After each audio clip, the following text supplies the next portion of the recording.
রোজ ব্রেকফাস্টে কি বানাবো দূর আর ভাল লাগে না।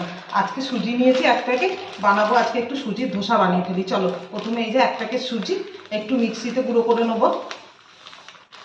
সুজিটাকে গুঁড়ো করা হয়ে গেছে, এবার সুজিটাকে আমি ঢেলে নেবো। এর মধ্যে আমি দিয়ে দেবো হাফ চামচ বেকিং পাউডার আর দিয়ে দেবো সামান্য লবণ দিয়ে এবার জল দিয়ে এটাকে একটু ভিজিয়ে রেখে দেবো। জল দিয়ে একটু ঢাকা দিয়ে রেখে দেবো এটাকে 15 মিনিটের জন্য। 15 মিনিট পর ঢাকাটা খুলবো, খুলে এর মধ্যে আমি আরও একটু জল অ্যাড করে দেবো। এইরকম ঘনত্বটা হয়েছে। এবার এর মধ্যে আমি দিয়ে দেবো পেঁয়াজ কুচি, দিয়ে দেবো কারি পাতা, দিয়ে দেবো কেটে রাখা কাঁচা লঙ্কা আর দিয়ে দেবো টমেটো কুচি। একবার মিশিয়ে নেবো।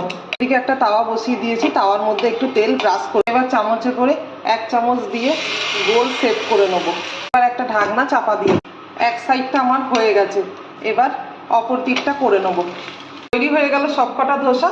এইবার এটাকে রোল করে সার্ভ করে ফেলো ব্রেকফাস্টে।